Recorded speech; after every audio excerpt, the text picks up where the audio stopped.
तो ये कहानी एक ऐसी फैमिली की है जिसमें हर वक्त हर किसी को टाइम टेबल के मुताबिक जिंदगी गुजारनी पड़ती है। हस्बैंड जितना सीधा है उसकी वाइफ उतनी ही साइको पागल। अब वो साइको किस किस्म की थी और अपने पागलपन में किस हद तक जा सकती थी, ये आपको आज की कहानी देखकर पता चलेगा। तो हम एक फैमिली को देखते हैं जिसमें हस्बैंड, वाइफ और उनके 2 बच्चे थे। हस्बैंड का नाम डॉन होता है। डॉन के घर में हर वक्त उसकी वाइफ मोना की जला करती थी। उसने हर चीज के लिए कानून बनाए हुए थे कि कौन सा काम कब होगा, और जो मोना कहती डॉन को भी वही करना पड़ता था। मोना ने एक बार जो प्लानिंग कर ली बस फिर तो वही होगा। ये सब कुछ डॉन बरसों से बर्दाश्त कर रहा था। मोना का बर्ताव अपने बच्चों के साथ भी ऐसा ही था। उसका मानना था कि उसके बच्चों को हमेशा हर काम में जीतना है, हारने का तो वो सोच भी नहीं सकते। मगर इन सब बातों की वजह से डॉन हमेशा परेशान रहा करता। लेकिन वो जानता था कि वो अपनी वाइफ के आगे ना ही बोल सकता है और ना ही कुछ करने की हिम्मत थी। वो जब मोना के करीब आने की भी कोशिश करता तो उसके लिए भी एक वक्त होता था। मोना अक्सर डॉन को कहती जो उसने कह दिया, जिसका प्लान उसने बना दिया बस वही होगा। डॉन अपना ज्यादातर वक्त अपनी दुकान में ही गुजारा करता था। उसकी फर्नीचर की दुकान थी। मोना की ज्यादा इसलिए भी चलती थी क्योंकि मोना के डैड ने इस दुकान के पैसे दिए थे। डॉन बस दुकान में एक एम्प्लॉय की हैसियत से काम करता है। असल मालिक मोना थी, मगर उसकी वाइफ ने आज तक इस बात को नहीं जतलाया था कि वो मालिक है, इसलिए सब समझते थे कि डॉन ही दुकान का मालिक है। एक दिन डॉन अपनी दुकान के बाहर एक इश्तेहार लगाता है कि उसे एक एम्प्लॉय की जरूरत है। उसकी दुकान में एक लड़की आई थी जिसका नाम डस्टी था। वो दिखने में बहुत खूबसूरत होती है। डॉन जब उसको पहली नजर देखता है तो उसे उससे प्यार हो गया था। उसने अब डस्टी को काम पर तो रख लिया था, मगर उसके दिमाग में कुछ और ही बातें चल रही थी। वो डस्टी के साथ रिश्ता बनाने का सोच रहा था। तभी यहाँ पर डॉन का दोस्त आता है जो डस्टी को देखकर उसके बारे में बातें करने लगता है। कहता है कि ये लड़की कितनी खूबसूरत है ना। डॉन कहता है क्या बातें कर रहे हो। ये सुनकर उसका दोस्त कहता है हमें अपने दिमाग को फ्रेश ताजा करने के लिए कुछ तो करना ही होगा ना। हम दिन भर जैसे काम करते हैं और अपनी बीवियों की बातें सुनते हैं। अगर डस्टी को तुम यहाँ काम पर रखोगे तो हम दोनों का दिल लगा रहेगा और इसी बहाने हम अच्छे से काम भी कर पाएंगे। इसके बाद हम एक आदमी को देखते हैं जो किसी को मार रहा था। तभी वो टीवी पर डॉन का इंटरव्यू सुनता है जो अपनी फैमिली और घर के बारे में बता रहा था। ये आदमी दरअसल एक गैंग का लीडर था जो अमीर लोगों को लूटा करता। अब वो गैंग का लीडर इंटरव्यू सुनने के बाद अपने सारे आदमियों को डॉन के पीछे लगा देता है। वो डॉन और उसकी फैमिली का ऐसे ही पीछा करते हैं, मगर इस बारे में डॉन को भनक भी नहीं थी। वो ऐसे ही अपनी फैमिली के साथ और दुकान पर वक्त गुजारता रहता था। उसे इस बारे में कुछ भी नहीं पता था, बल्कि उसका तो आजकल ज्यादा ध्यान डस्टी पर रहने लगा था। उसका उससे अलग ही रिश्ता बन जाता है। डस्टी भी इस बात को जान गई थी कि डॉन उसे पसंद करने लगा है। अब घर पर मोना जब डॉन के करीब आने की कोशिश करती है, मगर वो डस्टी के साथ खुश रहने लगा था, इसलिए मोना को मना कर देता है। हर चीज अब डॉन के मुताबिक चल रही थी। एक दिन डॉन के घर पर पार्टी होती है तो उधर डस्टी भी आती है। वो एक बुरी खबर सुनाती है कि वो डॉन के बच्चे की माँ बनने वाली है। ये सुनकर तो डॉन हैरान हो गया था। डस्टी से कहता है प्लीज कुछ करो, कुछ ऐसा करो, ऑपरेशन करवा लो और ये सब खत्म कर दो। मगर डस्टी कहती है नहीं, मैं इस बच्चे को रखना चाहती हूँ। ये सब बातें जानने के बाद डॉन को अब पता चल चुका था कि आहिस्ता आहिस्ता उसकी परेशानियाँ बढ़ने वाली हैं, इसलिए वो अपने दोस्त के पास जाता है। सारी बातें सुनने के बाद उसका दोस्त कहता है ऐसा करो कि तुम डस्टी को पैसे दे दो। देखो मुझे तो ये लगता है जैसे वो तुम्हारी बात को मानना ही नहीं चाहती, तो समझ लो वो तुम्हें आगे आगे ब्लैकमेल करेगी। मुझे लगता है डस्टी ऐसी ही लड़की है। उधर हम डस्टी को देखते हैं जो कहीं पर जा रही थी। वो एक आदमी के पास जाती है। ये वही आदमी था जो अभी कुछ देर पहले किसी को मार रहा था और जिसने डॉन का इंटरव्यू सुनकर उसका पीछा भी किया था। तो यहाँ पर हमें पता चलता है कि डस्टी भी इसी गैंग का हिस्सा थी। गैंग का लीडर हमेशा एक अमीर आदमी को टारगेट करता, जिसके बाद उसके पास डस्टी को भेज देता था। फिर ये सब मिलकर उस आदमी को बेवकूफ बनाकर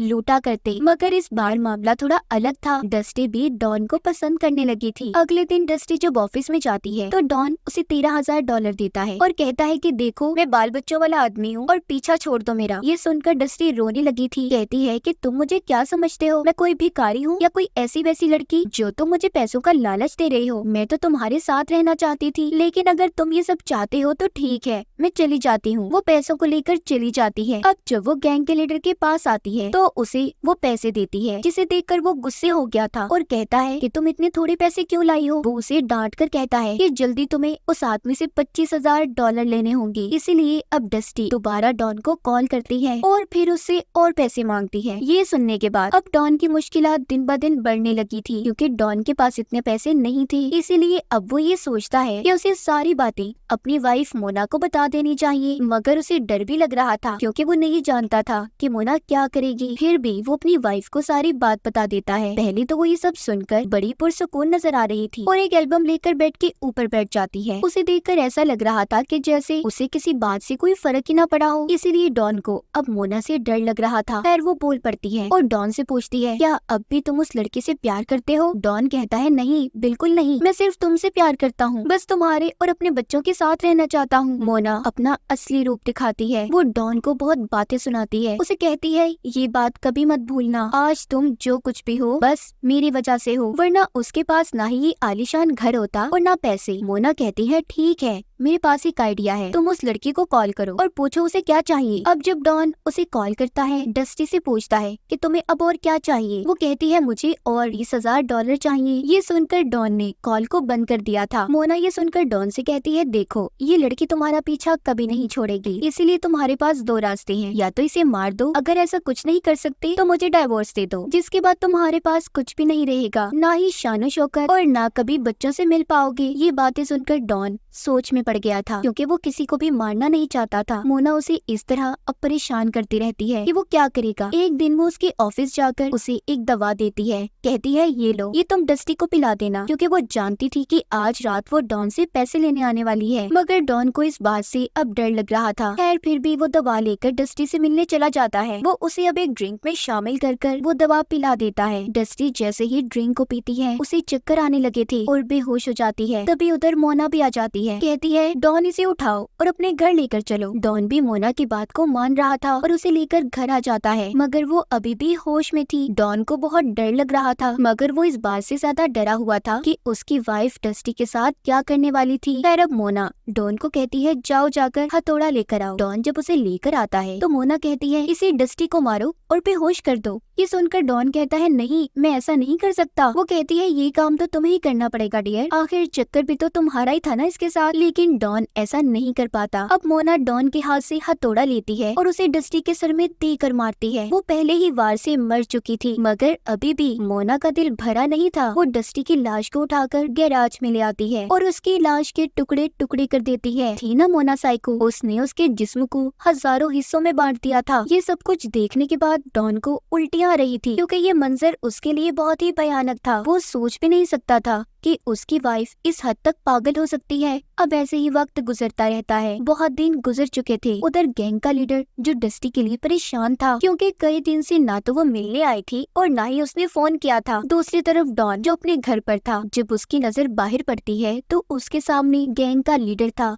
जो उसके बेटे से बात कर रहा था। डॉन भागकर बाहर जाता है, लेकिन तब तक वो गैंग का लीडर जा चुका था। लेकिन वो डॉन के बेटे के हाथ में एक नोट पकड़ा कर जाता है, जिसमें लिखा था कि वो उससे मिलना चाहता है और उसे डस्टी के बारे में बात करनी है। ये सब जानने के बाद डॉन भी डर चुका था, मगर वो जानता था कि उसे लाजमी गैंग के लीडर से मिलना ही होगा। वो ऐसे ही उसका पीछा नहीं छोड़ेगा। इसीलिए अब वो रात को क्लब में गैंग के लीडर से मिलने जाता है, जो उससे अब डस्टी के बारे में पूछता है। डॉन यहाँ पर झूठ बोलता है, कहता है कि उस दिन रात को वो मुझसे पैसे लेने आई थी, मैंने उसे पैसे दे दिए थे, जिसके बाद मैं नहीं जानता कि वो कहाँ पर गई। ये सुनकर गैंग का लीडर और उसके आदमी डस्टी के बारे में बुरा भला बोलने लगते हैं। कहते हैं कि कितनी चालाक लड़की थी, जैसे ही उसे पैसे मिले उसने तो अपना असली रूप दिखा दिया। गैंग का लीडर अब डॉन से कहता है कि डस्टी तो पैसे लेकर भाग गई, अब तुम्हें हमें पैसे देने होंगे। ये सभी बातें सुनकर डॉन अब अपनी वाइफ को जाकर बताता है, जो सुनकर कहती है, मैंने कहा था ना, ये लोग लातों के भूत हैं, ऐसी बातों से नहीं मानने वाले। तुम देखते जाओ मैं क्या करने वाली हूँ। मुझे पता है डस्टी की लाश कहाँ पर है। मैं अब क्या करूँगी, गैंग के घर जाकर डस्टी की लाश को रख दूंगी। इस तरह वो उसके कत्ल के इल्जाम में फंस जाएगा और हम सबको इससे निजात मिल जाएगी। अब ये दोनों ऐसा ही करते हैं। मोना उस गैंग के घर जाकर डस्टी की लाश के टुकड़ों को फ्रिज में भर देती है। लेकिन जब मोना ऐसा कर रही थी तो तभी इधर गैंग के लीडर का एक साथी आ जाता है, और वो भी एक लड़की के साथ। लेकिन तभी गैंग गैंग के लीडर के साथी को शक होने लगा था कि यहाँ पर कोई है। अब मोना को भी ये बात पता चल गई थी कि अगर उसे उसके बारे में पता चल गया तो वो उसे पकड़ लेगा, इसलिए पहले ही वो उनके किचन से चाकू को उठाकर लाती है और पीछे से लीडर के साथी पर हमला कर देती है, जिसके बाद वो वहाँ से चली गई थी। लेकिन लीडर का साथी अभी भी जिंदा था और अपने लीडर को कॉल कर देता है कि यहाँ पर सब क्या हुआ। दूसरी तरफ मोना बाहर निकलकर पुलिस को भी सब बता देती है कि गैंग के लीडर के घर में कुछ चल रहा है। अब पुलिस भी वहाँ से निकल गई थी। तभी कुछ देर के बाद गैंग का लीडर अपने घर आ जाता है। वहाँ पर उसे अपने साथी की लाश मिलती है जिसको मोना मार कर गई थी, इसीलिए वो बहुत ज्यादा परेशान हो गया था। अब जैसे ही वो पानी पीने फ्रिज को खोलता है तो उसमें से उसे डस्टी की भी लाश मिलती है जो काट कर टुकड़ों में रखी गई थी। गैंग के लीडर को समझ नहीं आता कि वो करे तो क्या करे। तभी उसके घर के बाहर पुलिस भी आ जाती है जो उन्हें बाहर आने का कह रही थी। गैंग के लीडर का एक और साथी बाहर नहीं जाना चाहता था, इसलिए वो फायरिंग करने लगता है क्योंकि वो जानता था कि अगर वो बाहर गया तो पुलिस उसे पकड़ लेगी। तभी पुलिस वाले उसे एक गोली मार देते हैं। अब गैंग का लीडर एक छोटी रास्ते से छुपता छुपाता घर से बाहर निकल जाता है। अब हम डॉन को देखते हैं जो इन सब बातों से परेशान था। एक दिन अपनी वाइफ मोना से पूछता है कि तुमने ये सब आखिर कैसे कर लिया, इतनी आसानी से तुमने डस्टी के टुकड़े कर दिए, ये सब काम करते हुए तुम्हारा दिल नहीं कांपा। ये सब सुनकर मोना अजीब बर्ताव करने लगती है और पागलों की तरह कहती है मैं ठीक हूँ, आइंदा तुम मुझसे इस किस्म का सवाल कभी मत करना, और अब अगर तुमने मुझसे ये सवाल पूछा तो मैं तुम्हारी भी ये हालत करूंगी जो मैंने डस्टी की थी। अब डॉन को समझ आ गया था कि वो चाहकर भी मोना को नहीं छोड़ सकता। उसे अपनी सारी जिंदगी अपनी इस साइको बीवी के साथ गुजारनी थी। अगर इसने इसे छोड़ा तो ये भी मारा जाएगा। अगले दिन डॉन के घर में पुलिस आती है जो बताती है कि हमने डस्टी के कातलों को पकड़ लिया है, मगर उनमें से गैंग का लीडर अभी भी गायब है। वो तुम्हारी एम्प्लॉय थी ना, और हमने सुना है रात को भी वो तुम्हारी दुकान पर आया करती थी। ये सुनकर डॉन घबरा जाता है। पुलिस ऑफिसर से कहता है कि हाँ, उसके साथ मेरा अफेयर चक्कर था, प्लीज इस बारे में मेरी वाइफ को कुछ मत बताइएगा। तभी वहाँ पर मोना जाती है जो पड़ोसियों के डॉग को पकड़ कर ला रही थी क्योंकि वो उसके घर के अंदर चला गया था। मोना उस डॉग को उसके मालिक को वापस करते हुए कहती है कि आइंदा अगर ये हमारे घर पर आया ना तो मैं इसके टुकड़े टुकड़े कर दूंगी। ये सुनकर सभी हंसने लगे थे।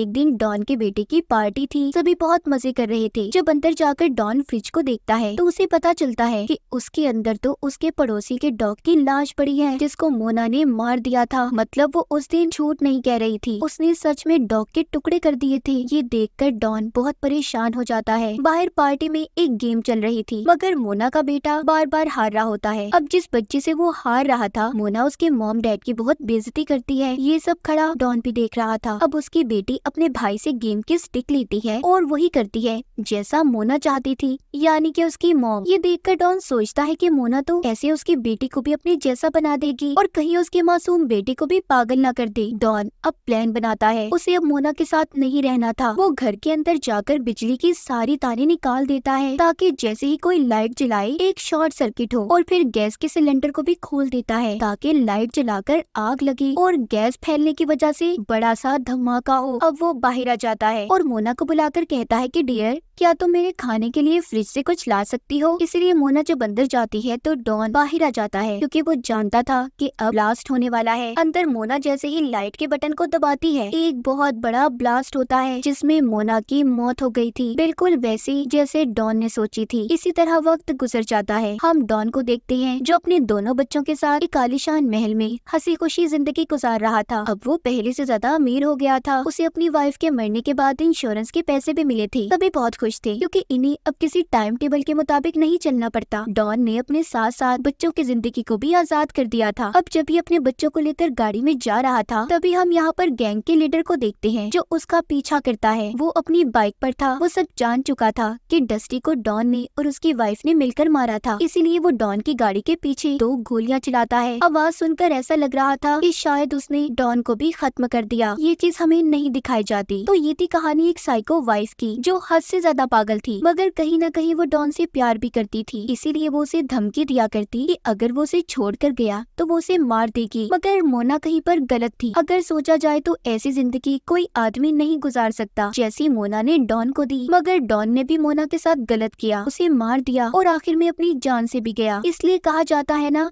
जैसा करोगे वैसा भरोगे। तो इसी के साथ हमारी इस फिल्म की कहानी भी यहीं पर खत्म हो जाती है।